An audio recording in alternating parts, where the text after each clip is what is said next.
Hey guys, how's it going? Matt here with Nuance.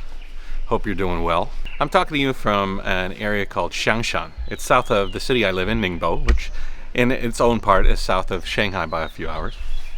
Nuance is about kind of sharing with you different perspectives to help add some color to some of your maybe preconceived notions. And this is kind of an interesting place. I'm here with my family. We are actually spending the day at a homestay in Xiangshan. Now, this area is one of many like it, which is why I kind of wanted to share it. It's a converted village house that's turned into a homestay. As a matter of fact, the village, the center of the village office was right over in these buildings over here. And what these people have done here in Xiangshan is converted it into a fairly expensive resort homestay. And we're staying here with my daughter's classmates and their families. So by joining together, we get a pretty good deal. And it's a really nice place. As a matter of fact, if you look around, this whole area, this whole courtyard, was once a village. It still is sort of a village. If you go outside of this building, you'll see concrete structures and people living. But this area has they opened it up. And you can even see over here the original roofing segments and a little sink out here. Very picturesque, like literally picturesque. They actually have little areas for photos. One thing about China is they know people love to share pictures on social media. I think even more than in the West, there is this sort of sharing culture where people are snapping pictures and sharing it with their friends and saying where they've been and where they are and where they're going. And so this is kind of a nice, beautiful, higher end resort homestay. And it's booked. And as a matter of fact, all these areas around here are booked. And it's, in order to cater to this sort of a clientele consistently, your economy, your society has to be adequate to support it. And so this is kind of like a microcosm, like looking at this place, living here. The interior of the rooms are immaculate and beautiful. The structures and fixtures are higher end, and it's been converted. One of the things I really like about China is their ability to convert the old into a mix of old and new. And so you've got a lot of the older structures that have kind of somewhat been maintained, but they've been built up around. And so you have this sort of modern mix inside the old. Now this place actually has 4 or 5 villas, and then smaller rooms and bigger rooms. And our place is actually the one behind me.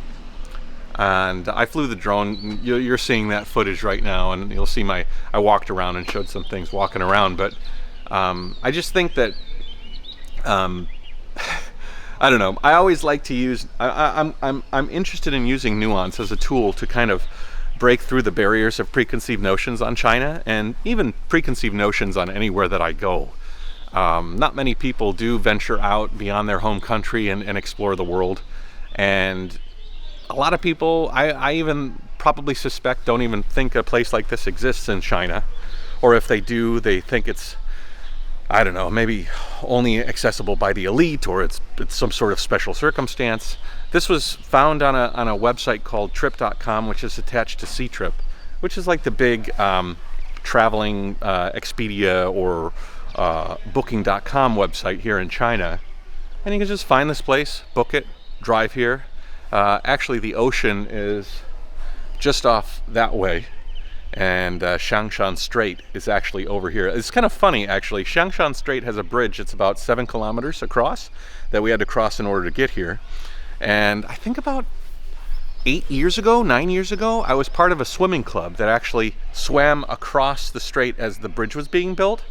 And to share a funny story, the water current was the water current was flowing so hard inland as the tide was going in that we kept getting swept under the bridge that we drove into, and the boats kept having to pick us up and then bring us back, and then we'd swim forward, but we'd trail off and the boats would bring us and we'd bring us back. So what was supposed to be about a 7-kilometer stretch ended up probably being more like 9 kilometers, because we had to add the amount of time that we actually got swept away.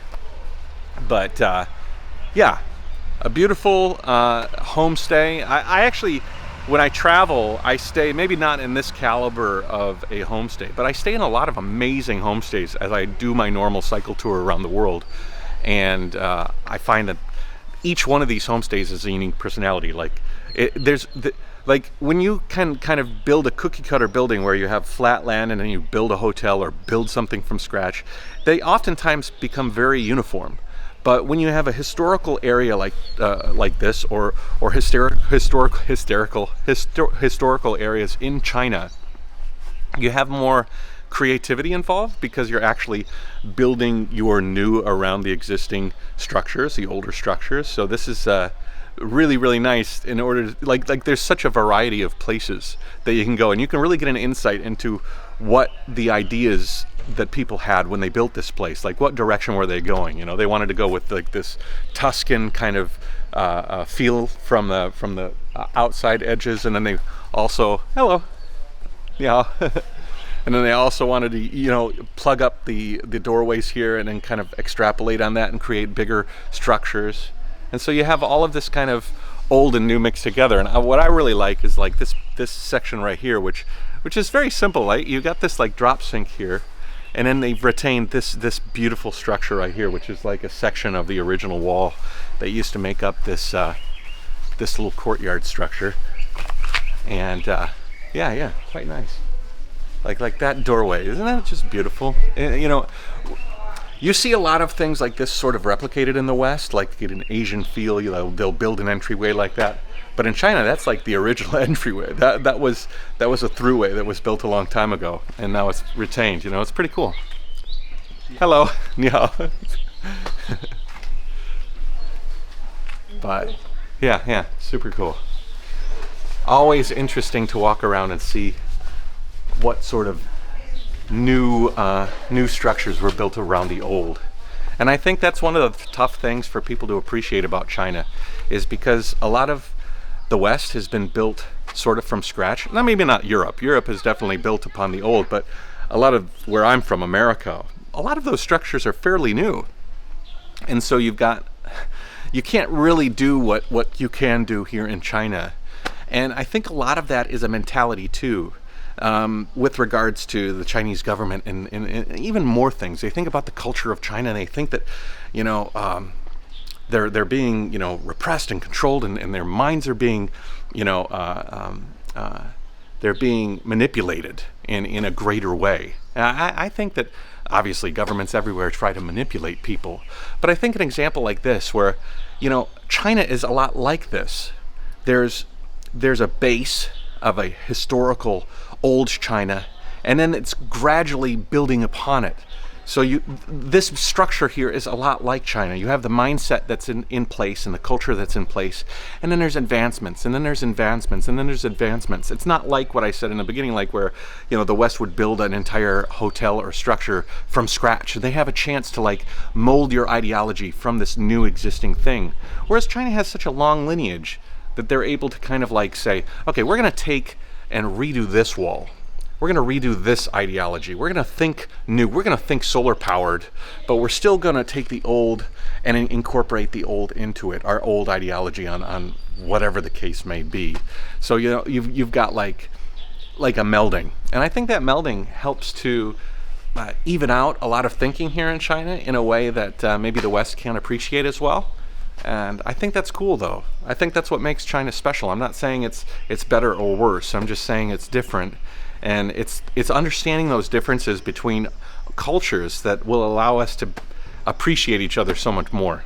Anyways, I'm gonna go back in there and hang out with my buddies and friends, and we're gonna have a good time here at the resort. I might pick up this a little bit later if I have another thought, but I just thought it was ripe for an interesting Nuance segment, and just kind of talking about the fact that China is basically, in its entirety, sort of like an old culture that has been constantly evolving, as opposed to, say, a fresh start that you might see in the United States. The United States is the embodiment of a completely fresh start. They went to the West. They kicked they kicked out the Native Americans, or assimilated them horribly. So there is a dark history there. But they were able to say, we're going to create an entire society based on our values from the places that we came from, but we're going to recreate them here.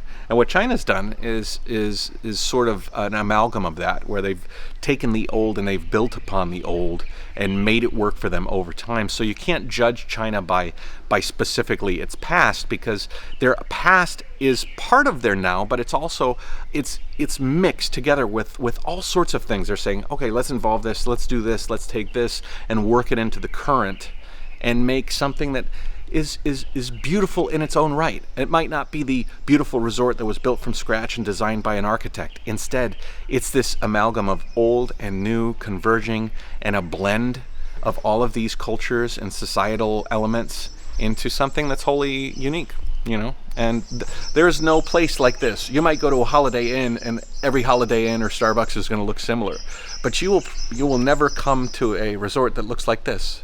And that's another thing. You can't judge China by one specific area, because every single place is building upon their personal historical lineage. So you've got so many different pockets of China, and each one is kind of building up in its own way. Some of the things are unified, but a lot of things are designed in specific ways. There's so much diversity in China with regards to how people are living their lives and what people are doing, and that's pretty cool. Anyways, Jiao, and hope I have added a little nuance to your perception of China today.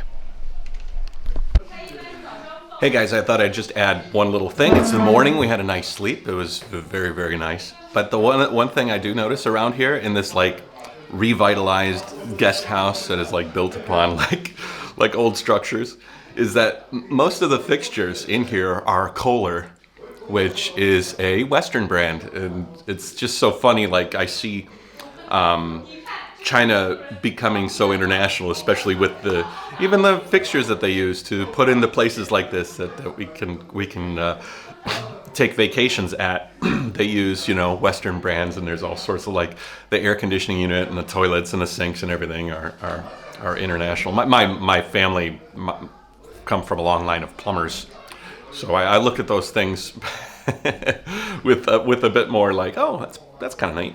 Anyways, hope you all enjoyed the episode. Take it easy, Jiao. I hope I added some nuance to your life. Bye-bye.